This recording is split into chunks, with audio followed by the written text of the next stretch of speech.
Good morning, good afternoon, good evening to all of you. कैसे सब लोग? Hope so आप सब लोग बहुत बढ़िया रहेंगे। मैं बता दूं, मैं भी बहुत अच्छा हूं। तो इंटरमीडिएट वाले बच्चों, आज हम रिवाइज करने वाले हैं आपका लास्ट टॉपिक जो बुक में दे रखा है, that is the topic number 15, that is return filing वाला टॉपिक। बड़ा ही सिंपल सा टॉपिक है, बड़े सिंपल से 4-5 मार्क के क्वेश्चंस आते हैं एग्जाम में, तो ध्यान देना। सबसे पहला सेक्शन 139(1) ये बोलता है कि सर रिटर्न किसको फाइल करना पड़ता है। तो हमेशा ध्यान रखना, company and partnership firm always including LLP. Company and partnership firm को रिटर्न फाइल करना मैंडेटरी है, भले इनकम हो नहीं हो, बिजनेस हो ना हो, उनको रिटर्न फाइल करना ही पड़ेगा। रिटर्न फाइल करना मैंडेटरी है कंपनी पार्टनरशिप फर्म को। अब क्वेश्चन ये आता है, अदर एसएससी को रिटर्न फाइल करना है या नहीं। तो अदर एसएससी को रिटर्न तभी फाइल करना पड़ता है अगर आपका gross total income, but gross total income भी वो 54 की सीरीज का एग्जेम्पशन लेने से पहले वाला, means gross total income but before claiming the exemption under section 54, 54बी, 54डी, 54ईसी एंड 54एफ। ये जो आपके 54 सीरीज की एग्जेम्पशन है, ये एग्जेम्पशन लेने से पहले वाला ग्रॉस टोटल इनकम अगर बेसिक एग्जेम्पशन से ज्यादा हो जाता है, मींस 2,50,000 से ज्यादा हो जाता है, या सीनियर सिटीजन के केस में 3 लाख से ज्यादा हो जाता है, या सुपर सीनियर सिटीजन के केस में 5 लाख से ज्यादा हो जाता है, तो रिटर्न फाइल करना पड़ेगा, अदरवाइज रिटर्न फाइल करने की जरूरत नहीं है। तो देखो मैंने क्या बोला कि कंपनी पार्टनरशिप फर्म के लिए रिटर्न फाइल करना मैंडेटरी है, they have to file the return. But other SSC को रिटर्न तभी फाइल करना है जब आपका ग्रॉस टोटल इनकम है, but gross total income before claiming that 54 का एग्जेम्पशन, ये लेने से पहले वाला ग्रॉस टोटल इनकम अगर बेसिक एग्जेम्पशन से ज्यादा है तो आपको रिटर्न फाइल करना पड़ेगा। अब एक और चीज समझना, अगर कोई पर्सन रेजिडेंट है but other than R but NOR, R but NOR को हटा दो, तो आर बट एनओआर को हटा दोगे तो आपके पास क्या बचेगा? आर एंड ओआर बचेगा। तो आप इतना याद रखिए, अगर कोई आर एंड ओआर है और वो रेजिडेंट एंड ऑर्डिनरीली रेजिडेंट अगर बेनिफिशियल ओनर है किसी असेट का जो लोकेटेड आउटसाइड इंडिया है, या किसी बाहर की फाइनेंशियल एंटिटी में उसका इंटरेस्ट है, या इंडिया के बाहर कोई अकाउंट है जिसका साइनिंग अथॉरिटी उसके पास है, तो उसको रिटर्न फाइल करना मैंडेटरी है। क्या बोला मैंने? अगर कोई रेजिडेंट एंड ऑर्डिनरीली रेजिडेंट है, और वो रेजिडेंट एंड ऑर्डिनरीली रेजिडेंट क्या है पता है? बेनिफिशियल ओनर है of any asset located outside India. अब जैसे इंडिया के बाहर किसी का घर है, या इंडिया की फॉरेन की एंटिटी के किसी के पास शेयर्स है, फॉरेन की पार्टनरशिप फर्म में कोई पार्टनर है, तो वो हो गया फाइनेंशियल इंटरेस्ट। या इंडिया की बाहर किसी अकाउंट का उसके पास साइनिंग अथॉरिटी है, जैसे स्विट्जरलैंड की बैंक में आपका अकाउंट है और आप आर एंड ओ आर हो, अदरवाइज आपको रिटर्न फाइल नहीं करना था, तो भी आपको यहां पे रिटर्न फाइल करना पड़ेगा। तो देखो मैंने क्या बोला, रेजिडेंट एंड ऑर्डिनरीली रेजिडेंट है, if he is a beneficial owner of any asset located outside India including financial interest in any entity located outside India और a signing authority of any account located outside India, तो आपको return file करना पड़ेगा। अब एक चीज समझना, यहां पे समझने की कोशिश करना, इधर ध्यान देना कि अगर कोई भी person R and O R है and he is not a beneficial owner but he is only beneficiary of any asset located outside India including financial interest, तो बेनिफिशियरी को भी इंडिया में रिटर्न फाइल करना पड़ेगा। जैसे I can take example, foreign में कोई एसेट है, उसका कोई फॉरेनर है, वो उसका ओनर है, बट आपको उसका बेनिफिट मिल रहा है, means you are getting the rent of that property, property का रेंट है वो आपको मिल रहा है, आप उसके बेनिफिशियरी है, तो उस केस में आपको रिटर्न फाइल करना पड़ेगा। लेकिन एक चीज समझना, अगर बेनिफिशियल ओनर जो है वो इंडिया में अपना रिटर्न फाइल कर लेता है और इनकम को अपनी इनकम में इंक्लूड कर लेता है, तो उस केस में बेनिफिशियरी को रिटर्न फाइल करने की जरूरत नहीं है। समझने की कोशिश करना, वापस बोल रहा हूं, देखो अगर आप आर एंड ओ आर हो, if you are a beneficial owner of any asset located outside India including financial interest और एनी अकाउंट का आपके पास साइनिंग अथॉरिटी है, बेनिफिशियल ओनर को रिटर्न इंडिया में फाइल करना पड़ेगा। आप अगर बेनिफिशियल ओनर नहीं हो but R and O R हो, आप बेनिफिशियरी हो किसी असेट के इंडिया के बाहर, या फिर आपके पास में लाइक फाइनेंशियल इंटरेस्ट है किसी एंटिटी में, बेनिफिशियरी को रिटर्न फाइल करना पड़ेगा। लेकिन एक चीज समझना, अगर बेनिफिशियल ओनर इंडिया में रिटर्न फाइल कर लेता है और वो इनकम को अपनी इनकम में जोड़ देता है, तो बेनिफिशियरी को अपना रिटर्न फाइल करने की जरूरत नहीं है। अब एक और चीज समझना, 3 लोग और ऐसे होते हैं जिनको इंडिया में रिटर्न फाइल करना पड़ेगा। एक तो अगर आपके अकाउंट में डिपॉजिट है, वो डिपॉजिट 1 करोड़ से ज्यादा हो जाता है इन अ प्रीवियस ईयर। आपका करंट अकाउंट होना चाहिए, पहली चीज आपके पास करंट अकाउंट है और वो करंट अकाउंट में जो डिपॉजिट हो रहा है ना, वो डिपॉजिट 1 करोड़ से ज्यादा है, मोर देन 1 करोड़ है डिपॉजिट। डिपॉजिट का मतलब क्या सिर्फ कैश डिपॉजिट से है? Answer is no.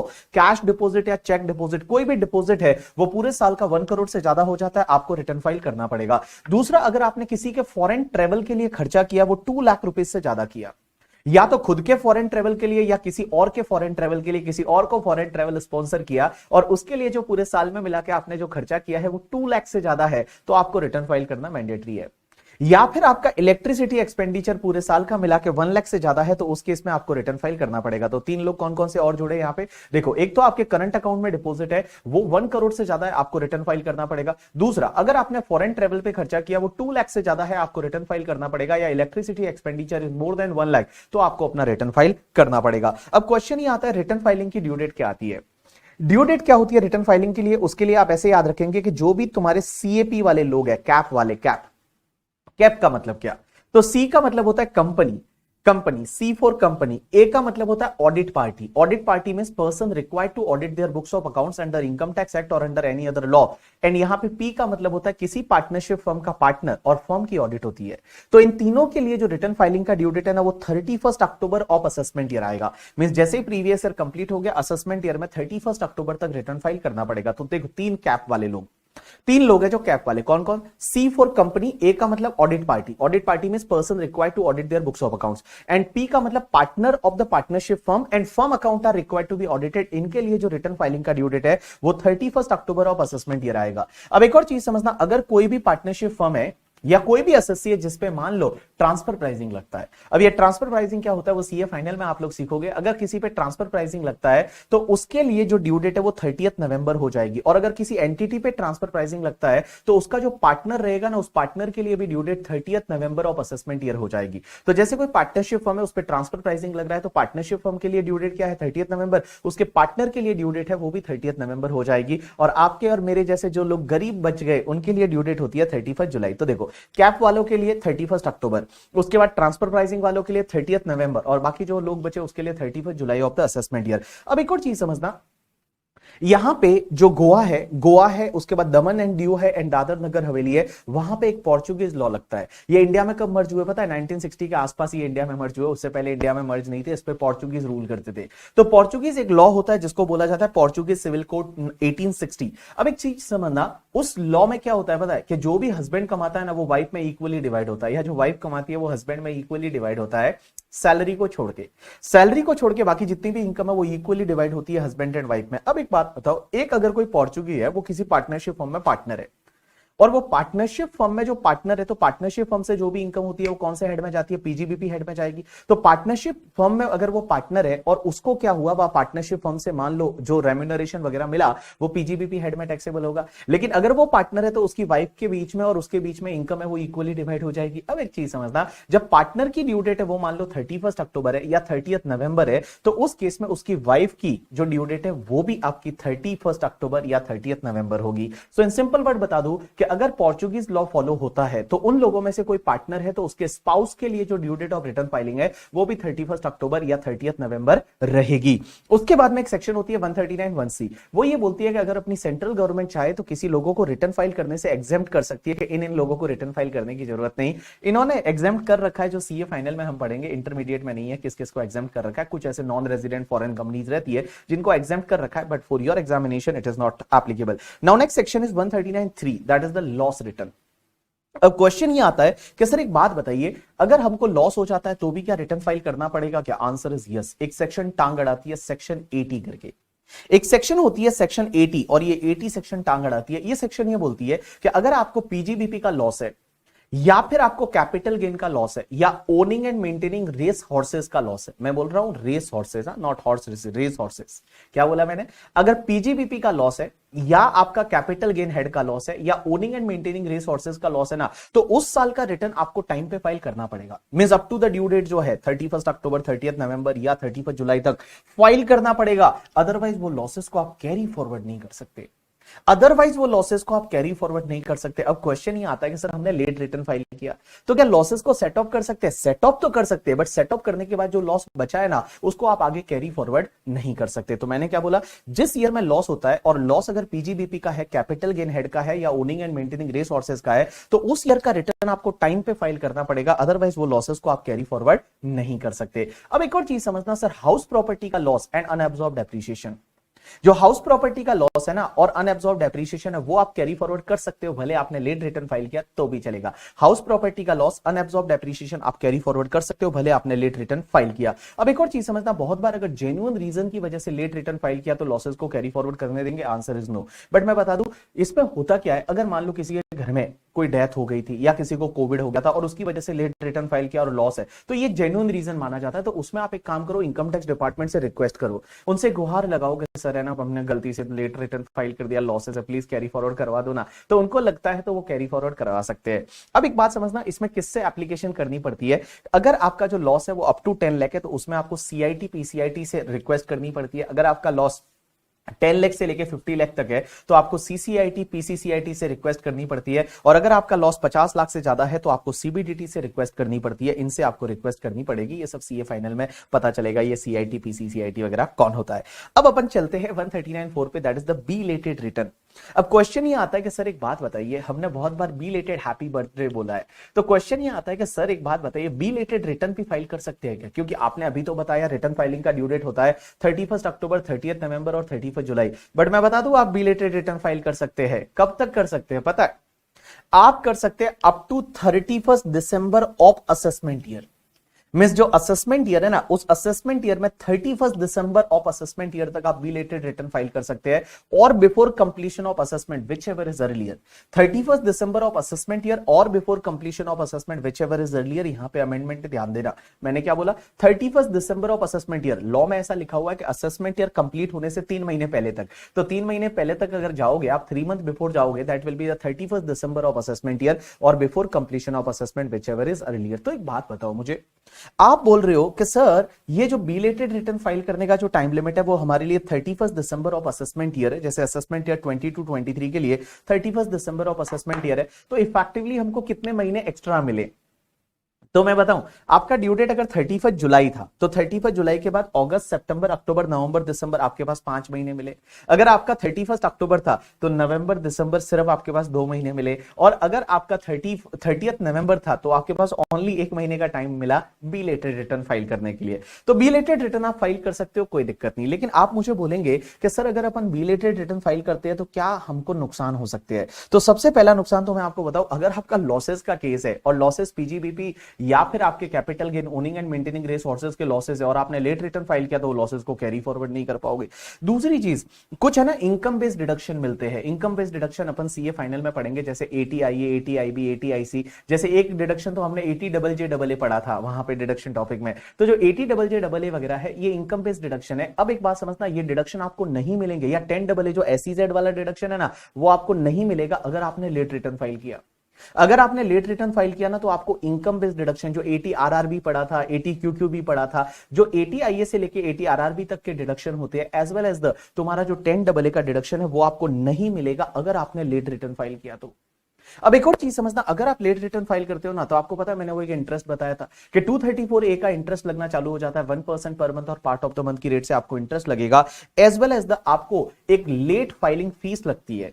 जैसे ही आप रिटर्न लेट फाइल करते हो ना तो आपको 5,000 रुपीज का फीस लगेगा, और अगर आपका नेट टैक्सेबल इनकम है वो 5 लाख से ज्यादा नहीं है तो उसमें 1,000 का फीस लगता है अंडर सेक्शन 234F। तो ये कॉन्सिक्वेंसेज होते हैं लेट रिटर्न फाइल करने के। अब एक चीज समझना, अगर आपने रिटर्न फाइल कर दिया, अगर उसमें कुछ गलती मिल जाती है, ओमिशन मिल जाता है, तो क्या हम उसको रिवाइज कर सकते हैं या नहीं?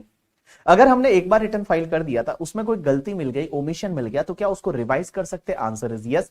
तो पहले आपने रिटर्न 139(1) में फाइल किया था, या 139(3) में लॉस रिटर्न फाइल किया था, या 139(4) में बिलेटेड रिटर्न फाइल कर दिया था, अगर आपको उसमें कुछ भी ओमिशन मिलता है, गलती मिलती है, तो आप उसको रिवाइज कर सकते हैं। और मैं बता दूं, रिवाइज रिटर्न करने का टाइम लिमिट क्या है पता है? वही जितना बिलेटेड रिटर्न का है, that is 31 December of assessment year और before completion of assessment whichever is earlier. 31 December of assessment year और before completion of assessment whichever is earlier. अब एक और चीज समझता, जब भी आप रिटर्न को रिवाइज करते हो ना तो हर चीज है वो रिवाइज रिटर्न की ली जाती है, लेकिन date of filing of return है वो ओरिजिनल की ली जाती है। तो जैसे आपने ओरिजिनल रिटर्न फाइल किया था, फिर आपने उसको रिवाइज कर दिया, तो हर चीज रिवाइज की ली जाएगी, लेकिन date of filing of return है वो ओरिजिनल की ही ली जाती है। अब एक और चीज समझना, सर कितनी बार रिवाइज कर सकते हैं? आपकी मर्जी, जितनी बार चाहो उतनी बार रिवाइज कर सकते हैं। सुबह उठते टाइम, शाम को सोते टाइम, रात को वो मैसेज का रिप्लाई नहीं कर रही है तब आप रिवाइज कर सकते हैं। जैसा जब आपको लगे वैसे आप रिवाइज कर सकते हैं, कोई दिक्कत नहीं है। एक सेक्शन होती है 139(9), that is the defective return. कि सर अगर हमने कोई रिटर्न फाइल किया था, वो रिटर्न को प्रिस्क्राइब फॉर्म में आपने फाइल नहीं किया, या उसमें जो प्रिस्क्राइब एनेक्चर फिल करने थे वो आपने नहीं किए, या आपने जो टैक्स भरा था, टैक्स का जो प्रूफ लगाना था, एनेक्चर नंबर, वो आपने नहीं लगाया, या टैक्स ऑडिट रिपोर्ट लगानी थी, वो टैक्स ऑडिट रिपोर्ट आपने नहीं लगाई, तो उस केस में आपके रिटर्न को डिफेक्टिव माना जाता है। बोला जाता है आपके रिटर्न में डिफेक्ट है, इसको सुधारो। आपको 15 डेज का टाइम दिया जाता है, आपको उस डिफेक्ट को सुधारना पड़ेगा। अगर आप डिफेक्ट को 15 डेज में सुधार लेते हो तो बहुत अच्छी बात है, अगर आप नहीं सुधारते हो ना तो उस केस में आपके रिटर्न को है ना लाइक इनवैलिड मान लेते हैं। इनवैलिड मान लेते हैं, जैसे आपने रिटर्न फाइल किया ही नहीं था। तो अब एक बात समझना, 15 डेज का नॉर्मली टाइम देते हैं, अगर आपको कुछ एक्सटेंडेड टाइम चाहिए तो आपको एक्सटेंडेड टाइम भी वो दे देंगे। Next section is 140, that is verification of return, कि जब भी आप इनकम टैक्स रिटर्न फाइल करोगे उसको वेरीफाई करना पड़ेगा, मतलब उस पर साइन करना पड़ेगा। आजकल तो डिजिटल सिग्नेचर होता है, आजकल तो ऑनलाइन ओटीपी से जो है वो वेरीफाई हो जाता है, तो इसके इसलिए वेरीफिकेशन बोला जाता है। तो क्वेश्चन ये आता है वेरिफिकेशन कौन करेगा? तो हमेशा ध्यान रखना, एक इंडिविजुअल का कोई भी इनकम टैक्स रिटर्न है तो इंडिविजुअल खुद वेरीफाई करेगा। बट अगर इंडिविजुअल इंडिया में नहीं है, या इंडिविजुअल जो है वो मेंटली डिसेबल है, वो मेंटली इतना फिट नहीं है साइन करने के लिए, वेरीफाई करने के लिए, तो उसके बिहाफ पे जो भी पर्सन है वो कॉम्पिटेंट है, उसके बिहाफ पे वेरीफाई करने के लिए वो करेगा। एचयूएफ का रिटर्न वेरीफाई करेगा वो कर्ता करेगा, बट कर्ता जो है वो इंडिया में नहीं है, कर्ता जो है वो कॉम्पिटेंट नहीं है मेंटली, तो उसके बिहाफ पे कोई भी मेंबर कर सकता है, लेकिन वो माइनर नहीं होना चाहिए। कोई भी मेंबर कर सकता है लेकिन वो माइनर नहीं होना चाहिए। पार्टनरशिप फर्म का रिटर्न कौन साइन करेगा? मैनेजिंग पार्टनर करेगा। बट अगर मैनेजिंग पार्टनर नहीं है तो कोई बात नहीं, कोई भी पार्टनर कर सकता है, लेकिन वो माइनर नहीं होना चाहिए। जो एलएलपी होता है ना, एलएलपी का रिटर्न वेरीफाई करता है वो डेजिग्नेटेड पार्टनर करता है। लेकिन अगर डेजिग्नेटेड पार्टनर नहीं है तो कोई भी दूसरा पार्टनर कर सकता है, या फिर कोई भी प्रिस्क्राइब पर्सन कर सकता है। इनकम टैक्स डिपार्टमेंट और भी किसी को प्रिस्क्राइब कर सकता है, वो कर सकता है। तो देखो, एलएलपी का रिटर्न डेजिग्नेटेड पार्टनर करेगा, बट डेजिग्नेटेड पार्टनर नहीं है तो कोई भी दूसरा पार्टनर कर सकता है, या कोई प्रिस्क्राइब पर्सन कर सकता है। कंपनी का रिटर्न मैनेजिंग डायरेक्टर करेगा, बट अगर मैनेजिंग डायरेक्टर नहीं है तो कोई भी दूसरा डायरेक्टर कर सकता है, या कोई भी प्रिस्क्राइब पर्सन है वो कर सकता है। अगर कंपनी लिक्विडेशन में है तो लिक्विडेटर वेरीफाई करता है। अगर कंपनी जो है वो कंपनी आपके उसमें है इंसॉल्वेंसी एंड बैंक करप्सी कोड, ऐसा ही आईबीसी 2016 आपको सीए फाइनल में पढ़ने को मिलेगा, तो उसमें जो इंसॉल्वेंसी प्रोफेशनल है ना वो रिटर्न को वेरीफाई करेगा। अगर कोई पॉलिटिकल पार्टी है तो उसका सीईओ है वो रिटर्न को वेरीफाई करता है, और अगर कोई भी लोकल अथॉरिटी है तो उसका जो भी प्रिंसिपल ऑफिसर रहता है वो वेरीफाई करता है, और बाकी जो भी लोग रहेंगे उनके लिए जो पर्सन कॉम्पिटेंट है रिटर्न को वेरीफाई करने के लिए वो करेगा। अब एक चीज समझना, मैंने ऊपर क्या बताया था कि एलएलपी के केस में डेजिग्नेटेड पार्टनर या फिर कोई दूसरा पार्टनर या फिर कोई और प्रिस्क्राइब पर्सन, कंपनी के केस में मैनेजिंग डायरेक्टर, मैनेजिंग डायरेक्टर नहीं है तो कोई और दूसरा डायरेक्टर या प्रिस्क्राइब पर्सन। तो यहां पे किसी को प्रिस्क्राइब किया है क्या? Answer is yes. यहां पे लॉ मेकर्स ने एक यहां पे बोला कि कंपनी और एलएलपी के केस में अगर वो आईबीसी में है, आईबीसी का मतलब होता है इंसॉल्वेंसी एंड बैंक करप्सी कोड 2016, अगर वो आईबीसी में है और उस केस में अगर कोई भी एडजुडिकेटिंग अथॉरिटी है, ये गवर्नमेंट अथॉरिटी तेरी एडजुडिकेटिंग अथॉरिटी है, उन्होंने अगर किसी पर्सन को अपॉइंट किया है, किसी पर्सन को अपॉइंट किया है और वो डिस्चार्ज कर रहा है फंक्शन, मींस डिस्चार्ज कर रहा है ड्यूटी, कौन से फंक्शन को परफॉर्म कर रहा है पता है? या तो इंटरिम रिजोल्यूशन प्रोफेशनल और अ रिजोल्यूशन प्रोफेशनल और अ लिक्विडेटर, तो वो बंदा भी रिटर्न है वो वेरीफाई कर सकता है। तो मैंने क्या बोला कि अगर कोई भी कंपनी या एलएलपी है वो कहां पे है, वो अगर मान लो आईबीसी में है, इंसॉल्वेंसी एंड बैंक करप्सी कोड 2016 में है, और जो एडजुडिकेटिंग अथॉरिटी है उन्होंने किसी पर्सन को अपॉइंट किया है और वो पर्सन जो फंक्शन परफॉर्म कर रहा है वो इंटरिम रिजोल्यूशन प्रोफेशनल के या फिर रेजोल्यूशन प्रोफेशनल या लिक्विडेटर के अगर कोई भी फंक्शन परफॉर्म कर रहा है तो वो पर्सन भी वेरीफाई कर सकता है। अब नेक्स्ट सेक्शन आती है 139 double A, that is the Aadhaar number. Double A Aadhaar, Aadhaar ऐसे, सो आधार नंबर।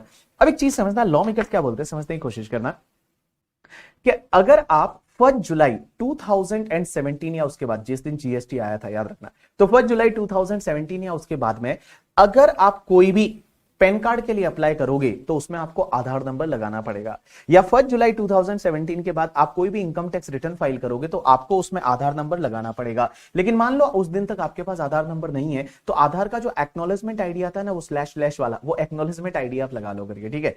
आपको लगाना ही पड़ेगा 1 जुलाई 2017 या उसके बाद। या तो आप पैन कार्ड के लिए अप्लाई करते हो या कोई इनकम टैक्स रिटर्न फाइल करते हो तो आपको आधार नंबर लगाना पड़ेगा या आधार का एक्नॉलेजमेंट आईडी लगाना पड़ेगा। लेकिन मान लो आपके पास ऑलरेडी पैन कार्ड था, on the 1 July 2017 you were already holding the pan number, तो उसमें क्या करना पड़ेगा? आपको पैन को अपने आधार से लिंक कराना पड़ेगा। पैन को आधार से लिंक कराना पड़ेगा। कब तक लिंक कराना पड़ेगा तो मैं बता दूं, इसमें लिंकिंग के बहुत सारे डेट्स है, वो बढ़ाते गए। अभी आपके एग्जाम के लिए जो डेट है that is the 31 March 2022। Till 31 मार्च 2022 को आप आधार को पैन कार्ड से लिंक करा दीजिए। अब एक बात समझना, उस दिन तक आप अगर लिंक करा लेते हैं तो बहुत अच्छी बात है। अगर आप लिंक नहीं कराते हैं तो आपका जो पैन नंबर है ना वो इनऑपरेटिव हो जाएगा। आपका पेन नंबर है वो इनऑपरेटिव हो जाएगा, ये माना जाएगा पेन नंबर है वो आपका गलत है। जब भी आप पेन नंबर कहीं दोगे नहीं, ये माना जाएगा नहीं ये तो वैलिड नहीं, इनऑपरेटिव पेन नंबर है, और उसमें है ना आपकी पेनल्टी लग जाएगी। और उसके बाद में जैसे मान लो कोई आपका टीडीएस काटता है तो टीडीएस काटेगा, आपने पेन नंबर दिया जो इनऑपरेटिव है तो बोलेगा पेन इनऑपरेटिव, 20% से आपका टीडीएस काट लेगा। तो आप बोलोगे कि सर अगर 31 मार्च 2022 तक हमने पेन और आधार को लिंक नहीं कराया, हमारा पैन कार्ड इनऑपरेटिव हो जाएगा, तो फिर ये वापस ऑपरेटिव कब होगा? जिस दिन आप लिंक कराओगे उस दिन से ऑपरेटिव हो जाएगा। तो 1 अप्रैल 2022 के बाद जब भी आप लिंक कराओगे उस दिन से ऑपरेटिव हो जाएगा, लेकिन उस दिन जब लिंक कराने जाओगे ना तो आपको 1000 रुपीज का फीस पे करना पड़ेगा।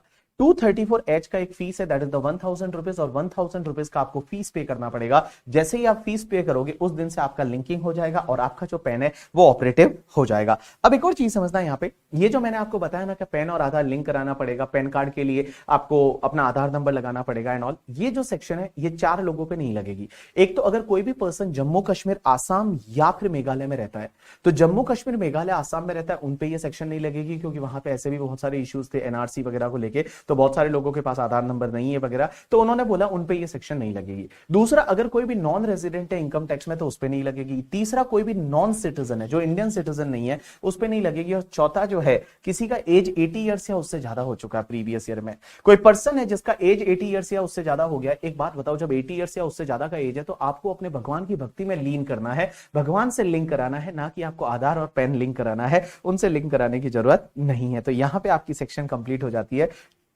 139AA। नेक्स्ट सेक्शन आती है 139A, that is related to the PAN number. Question ये आता है कि सर पेन कार्ड किसको बनाना पड़ता है, तो एक आप बात बताओ, 5 लोग ऐसे होते हैं जिनको पेन कार्ड बनाना पड़ता है, पेन कार्ड रखना मैंडेटरी है। सबसे पहले तो अगर आपकी इनकम बेसिक एग्जामिशन से ज्यादा है, आपकी खुद की या किसी और की इनकम जो आपके हाथ में ऐड हो रही है, जैसे क्लबिंग के केस में अगर पेरेंट्स के हाथ में बच्चों की इनकम ऐड हो रही है, तो सब मिला के अगर इनकम बेसिक एग्जामिशन से ज्यादा है तो आपको पेन कार्ड के लिए अप्लाई करना पड़ेगा। कब तक अप्लाई करना पड़ेगा? 31 May of the assessment year तक। सो आपकी इनकम अगर बेसिक एग्जामिशन से ज्यादा है तो 31 May of the assessment year तक आप पेन कार्ड के लिए अप्लाई कर लीजिए। दूसरा, अगर मान लो प्रीवियस ईयर में आपका कोई बिजनेस है या प्रोफेशन है और उसका टर्नओवर 5 लाख से ज्यादा है, बिजनेस या प्रोफेशन के केस में उसका जो टर्नओवर है वो टर्नओवर 5 लाख से ज्यादा है, तो उस केस में आपको प्रीवियस ईयर के एंड तक ही आपको पेन कार्ड के लिए अप्लाई करना है। प्रीवियस ईयर का एंड मींस 31 मार्च तक ही आपको क्या करना है? पेन कार्ड के लिए अप्लाई करना है। तीसरा, जो भी चैरिटेबल रिलीजियस ट्रस्ट होते हैं, जो एनजीओज होते हैं, ये एनजीओ सीए फाइनल में आप पढ़ोगे, जो एनजीओज होते हैं वो एनजीओज को end of the previous year तक अपने पेन कार्ड के लिए अप्लाई करना ही पड़ता है। उसके बाद में अगर कोई भी पर्सन है, रेजिडेंट पर्सन है, और वो इंडिविजुअल को छोड़ के कोई रेजिडेंट पर्सन है, means company, partnership firm, AOP, BOI, HUF and all, वो किसी फाइनेंशियल ट्रांजैक्शन में एंटर करते हैं और पूरे साल में मिला के जो फाइनेंशियल ट्रांजैक्शन है वो 2,50,000 या उससे ज्यादा है, तो उनको पेन कार्ड के लिए अप्लाई करना पड़ेगा। तो देखो मैंने क्या बोला, कोई भी पर्सन है जो रेजिडेंट है इंडिविजुअल को छोड़ के और उनका फाइनेंशियल ट्रांजैक्शन पूरे साल में 2.5 लाख रुपया उससे ज्यादा है, तो उनको पेन कार्ड के लिए अप्लाई करना पड़ेगा। और उनके जो भी पार्टनर रहेंगे ना, वो पार्टनर, मैनेजर, लाइक क्या बोलते हैं, पार्टनर है, एमडी है, डायरेक्टर है, जो मेंबर वगैरह है, उनको भी सबको पेन कार्ड के लिए अप्लाई करना पड़ेगा up to 31 May of the assessment year. अब एक चीज समझना, जो आपका पेन कार्ड होता है ना, आपको बहुत सारी जगह लगाना पड़ता है। कहां कहां पे लगाना पड़ता है? तो सबसे पहले मैं आपको बता दूं, अगर आप कोई भी मोटर व्हीकल का सेल या परचेज करते हैं, टू व्हीलर को छोड़ के आप मोटर व्हीकल का कोई भी सेल या परचेज करोगे, उस ऑल ट्रांजैक्शन में आपको पेन कार्ड लगाना पड़ेगा। दूसरा, अगर आप कोई भी बैंक में अकाउंट खोलते हैं, कौन सा? एफडी को छोड़ के as well as basic saving account को छोड़ के, एफडी, बेसिक सेविंग अकाउंट को छोड़ के बैंक या फिर आप कोऑपरेटिव बैंक में अकाउंट खोलते हैं, आपको पेन कार्ड लगाना पड़ेगा। उसके बाद में अगर मान लो आप डेबिट कार्ड, क्रेडिट कार्ड के लिए अप्लाई करते हो तो आपको पेन कार्ड लगाना पड़ेगा। उसके बाद आप डीमैट अकाउंट खुलवाते हैं, शेयर मतलब खरीदने बेचने के लिए, अगर आप डीमैट अकाउंट खुलवाते हैं तो आपको पेन कार्ड लगाना पड़ेगा। उसके बाद ध्यान रखना, अगर किसी रेस्टोरेंट या होटल का 50,000 से ज्यादा का आप कैश में पेमेंट करते हैं बिल का, तो आपको पेन कार्ड लगाना पड़ेगा। उसके बाद में अगर फॉरेन ट्रेवल से रिलेटेड आप कुछ फॉरेन करेंसी वगैरह खरीदते हैं, उसका पेमेंट करते हैं 50,000 से ज्यादा का कैश में, तो आपको पेन कार्ड लगाना पड़ेगा। उसके बाद आप म्यूचुअल फंड खरीदते हैं 50,000 से ज्यादा का, कैश नहीं बोला यहां, कोई भी 50,000 से ज्यादा का आप म्यूचुअल फंड खरीदेंगे तो आपको पेन कार्ड लगाना पड़ेगा। उसके बाद अगर आप किसी कंपनी के डिबेंचर या बॉन्ड्स खरीदते हैं 50,000 से ज्यादा का, कैश या बैंक या चेक किसी से भी 50,000 से ज्यादा के अगर आप बॉन्ड्स खरीदते हैं, आपको पेन कार्ड लगाना पड़ेगा। उसके बाद अगर आप आरबीआई के बॉन्ड्स खरीदते हैं 50,000 से ज्यादा का, तो आपको पेन कार्ड लगाना पड़ेगा। उसके बाद अगर बैंक या कोऑपरेटिव बैंक, पोस्ट ऑफिस में 50,000 से ज्यादा का कैश डिपॉजिट कराने जाते हैं, 50,000 से ज्यादा का अगर आप कैश डिपॉजिट कराने जाते हैं सिंगल डे में करके, ठीक है, तो उसमें आपको पेन कार्ड लगाना पड़ेगा। अगर उसके बाद में आप कैश में क्या करवाते हैं पता है? कैश में आप बैंक में डीडी बनाते हैं, पे ऑर्डर बनाते हैं 50,000 से ज्यादा का, 50,000 से ज्यादा का, तो आपको पेन कार्ड लगाना पड़ेगा। उसके बाद में अगर आप फिक्स डिपॉजिट करवाते हैं, मींस टाइम डिपॉजिट करवाते हैं, फिक्स डिपॉजिट कराते हैं, कहां पे? या तो किसी बैंक, कोऑपरेटिव बैंक के साथ में, या पोस्ट ऑफिस के साथ में, या निधि कंपनी के साथ में, या एनबीएफसी के साथ में, इनके साथ में अगर आप क्या करवाते हैं? टाइम डिपॉजिट कराते हैं, मींस फिक्स डिपॉजिट करवाते हैं। और फिक्स डिपॉजिट या तो सिंगल फिक्स डिपॉजिट है, वो 50,000 से ज्यादा है, 50,000 से ज्यादा है, या पूरे साल में मिला के अगर 5 लाख से ज्यादा का आपका फिक्स डिपॉजिट हो गया, तो उस केस में आपको पेन कार्ड लगाना पड़ेगा। उसके बाद में अगर आप कोई प्रीपेड इंस्ट्रूमेंट खरीदते हैं, ऐसे प्रीपेड कार्ड होते हैं, वो प्रीपेड इंस्ट्रूमेंट खरीदते हैं और उसके लिए अगर 50,000 से ज्यादा का आप पेमेंट करते हैं कैश में करके, ठीक है, या फिर बैंक ड्राफ्ट से, कैसे भी 50,000 से ज्यादा का अगर आप कोई भी प्रीपेड इंस्ट्रूमेंट खरीदते हैं आपको पैन कार्ड लगाना पड़ेगा। अगर आप LIC लाइफ इंश्योरेंस प्रीमियम पे करते हैं LIC को या किसी और इंश्योरेंस कंपनी को, और वो 50,000 से ज्यादा का पेमेंट है, कैश या नॉन कैश कोई भी मिला के 50,000 से ज्यादा का है, तो आपको पैन कार्ड लगाना पड़ेगा। उसके बाद आप अगर कोई भी परचेज और सेल ऑफ सिक्योरिटी करते हैं, कॉन्ट्रैक्ट फॉर सेल और परचेज ऑफ सिक्योरिटी है शेयर्स को छोड़ के, और वो 1 लाख से ज्यादा का है पर ट्रांजैक्शन, तो आपको पैन कार्ड लगाना पड़ेगा। उसके बाद अगर सेल और परचेज ऑफ शेयर्स होता है जो लिस्टेड नहीं है और वो 1 लाख से ज्यादा का है, तो भी आपको पैन कार्ड लगाना पड़ेगा। अगर आप कोई इमूवेबल प्रॉपर्टी खरीदते हैं, लैंड बिल्डिंग या लैंड एंड बिल्डिंग खरीदते बेचते हैं, और उसमें अगर अमाउंट है वो 10 लाख से ज्यादा है या उसका स्टैंप ड्यूटी वैल्यू 10 लाख से ज्यादा है, तो आपको पैन कार्ड लगाना पड़ेगा। और कुछ भी ट्रांजेक्शन आप करते हैं जिसमें परचेज या सेल करते हैं गुड्स या सर्विसेज का, other than the specified 1 to 17 में जो कवर हुए उसको छोड़ के कोई भी आप करते हैं और वो 2 लाख से ज्यादा का है पर ट्रांजैक्शन उसकी वैल्यू, तो आपको पैन कार्ड लगाना पड़ेगा। तो मैं बता दूं यहां पे 18 जगह ऐसी है जहां पे आपको पैन कार्ड लगाना पड़ता है। आपको याद रहे तो ठीक है, नहीं तो एक बार आप इसको सुन लेना, एक बार आप पढ़ लेना, आपको ध्यान रहेगा। अब एक और चीज समझना, माइनर को पैन कार्ड के लिए अप्लाई करने की जरूरत नहीं है। माइनर जो है वो अपने पेरेंट्स का पैन कार्ड लगा सकता है। जैसे मान लो मेरा बेटा माइनर है, तो वो क्या कर सकता है पता है, कि वो मेरा पैन कार्ड से LIC का प्रीमियम वगैरह पे कर सकते हैं, कोई दिक्कत नहीं, बैंक अकाउंट खुलवा सकते हैं, उसमें मेरा पैन कार्ड लगेगा, पेरेंट्स का पैन कार्ड लगेगा। अब एक और चीज समझना, तुम्हारा पैन और आधार है वो इंटरचेंजेबल है। यहां पे लॉ मेकर्स क्या बोलते हैं कि अगर आपने पैन और आधार को दोनों को एक बार जोड़ दिया है, मींस दोनों को अगर लिंक करा दिया है, तो आगे जहां पे भी पैन कार्ड लगाना है ना, उसकी जगह आप आधार कार्ड लगा सकते हैं।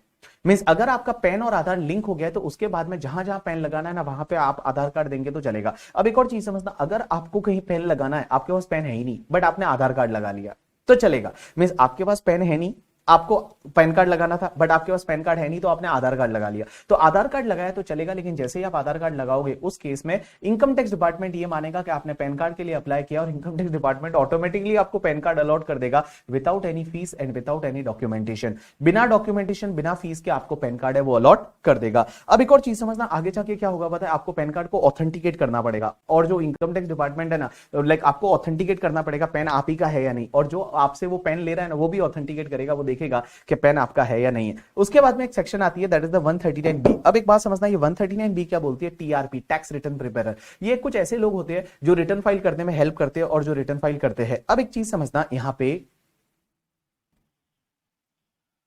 तो टीआरपी लोग वो होते हैं जो लोगों की हेल्प करते हैं रिटर्न फाइल करने में। क्वेश्चन ही आता है टीआरपी के थ्रू कौन रिटर्न फाइल करा सकता है, कोई भी करा सकता है, आपके पेरेंट्स, मैं, कोई भी रिटर्न फाइल करा सकता है टीआरपी के थ्रू, कोई दिक्कत नहीं है। लेकिन दो लोग नहीं करा सकते, एक तो अगर कोई भी कंपनी है वो टीआरपी के थ्रू रिटर्न फाइल नहीं करा सकती, और दूसरी जो है वो कोई भी जिसकी ऑडिट होती है ना वो टीआरपी के थ्रू रिटर्न फाइल नहीं करा सकते। तो कंपनी नहीं करा सकती और जिसका ऑडिट होता है वो टीआरपी के थ्रू रिटर्न फाइल नहीं करा सकता। बाकी कोई भी लोग है वो टीआरपी के थ्रू रिटर्न फाइल करा सकते हैं। टीआरपी कौन बन सकता है मैं बताऊं, कोई भी इंडिविजुअल पर्सन बन सकता है, उसको छोड़ के कोई नहीं बन सकता, सिर्फ इंडिविजुअल बन सकता है। लेकिन ध्यान रखना इसमें, टीआरपी है वो एक चार्टर्ड अकाउंटेंट नहीं बन सकता, एक लीगल प्रैक्टिशनर जो एडवोकेट होता है वो टीआरपी नहीं बन सकता, या फिर जो बैंक मैनेजर है वो टीआरपी नहीं बन सकता, एज वेल एज द जो एम्प्लॉय ऑलरेडी कहीं है, तो स्पेसिफाइड पर्सन का जो एम्प्लॉय रहता है वो एम्प्लॉय टीआरपी नहीं बन सकता। तो चार लोग टीआरपी नहीं बन पाएंगे, कौन कौन सा, चार्टर्ड अकाउंटेंट है, एडवोकेट है, बैंक मैनेजर है, या फिर जो ऑलरेडी कहीं एम्प्लॉय है वो टीआरपी नहीं बन जाएगा, बाकी सब लोग ये टीआरपी बन सकते हैं। एक सेक्शन होती है 139C that is the annexureless return. Annexureless return ये सेक्शन क्या बोलती है कि हमारी जो सीबीडीटी है ना उसके पास ये पावर है कि वो ऐसे रूल्स बना सकती है जिसमें आपको कुछ डॉक्यूमेंट्स रिटर्न के साथ लगाना ही नहीं पड़े, आप ऑनलाइन रिटर्न फाइल कर लो, उसमें कोई डॉक्यूमेंट्स वगैरह लगाने की जरूरत नहीं, ऑडिट रिपोर्ट लगाने की जरूरत नहीं, ऐसे रूल्स बना सकती है। अब एक बात समझना, अगर वो ऐसे रूल्स बनाती है तो उसमें आपको अभी डॉक्यूमेंट नहीं लगाना है, बट जब भी अगर आपका इन फ्यूचर असेसमेंट होता है और इनकम टैक्स डिपार्टमेंट आपसे वो डॉक्यूमेंट मंगवाता है तो आपको ले जाके देने पड़ेंगे या नहीं, आंसर इज यस, तब आपको ले जाके देने पड़ेंगे। Last section 148 that is the self assessment tax. ये सेक्शन क्या बोलती है कि भैया जब भी आप अपना इनकम टैक्स रिटर्न फाइल करते हो ना, इनकम टैक्स रिटर्न फाइल करते टाइम अपना टैक्स कैलकुलेट करो, सेल्फ असेसमेंट करो, और टैक्स कैलकुलेट करने के बाद टैक्स के साथ में जो भी आपका लाइक इंटरेस्ट वगैरह है वो इंटरेस्ट जोड़िए, उसके साथ में जो फीस होता है वो फीस को जोड़िए। अगर आपका कोई TDS TCS advance tax credit वगैरह है, एएमटी क्रेडिट वगैरह, वो क्रेडिट ले लीजिए, और उसके बाद में जो भी बचता है ना वो आपको गवर्नमेंट को पे करना पड़ेगा, वो आपको गवर्नमेंट को पे करना पड़ेगा, और गवर्नमेंट को पे करने के बाद में फिर आप अपना इनकम टैक्स रिटर्न फाइल करोगे, that is called your self assessment tax. अब यहां पे एक और चीज समझना, अगर मान लो आपका कभी शॉर्ट पेमेंट हो जाता है ना, मतलब आपको पे करना था वो ज्यादा पे करना था, आपने कम ही पे किया, तो उस केस में क्या होगा, सबसे पहला जो एडजस्ट होगा वो फीस से होगा, दूसरा एडजस्ट है वो इंटरेस्ट से होगा, और तीसरा एडजस्ट है वो टैक्स से होगा। तो सबसे पहला फीस से होगा, दूसरा इंटरेस्ट से होगा, और तीसरा टैक्स से होगा। क्या बोला, सबसे पहले फीस से होगा, दूसरा इंटरेस्ट से होगा, और तीसरा है वो आपका टैक्स से एडजस्ट होगा। तो यहां पे ये टॉपिक आपका कंप्लीट हो जाता है। रिटर्न फाइलिंग वाला छोटा सा टॉपिक है, 4-5 मार्क है, वो एग्जाम में कवर कर सकता है। तो आप इसको एक बार ढंग से देखिए। अब फटाफट आप आईसीआई के मॉड्यूल में जो भी क्वेश्चन दे रखे हैं इससे रिलेटेड, वो आप क्वेश्चन देख लीजिए, तो आपका काम हो जाएगा। ठीक है, चलो, thanks a lot people, that's enough for today from my side.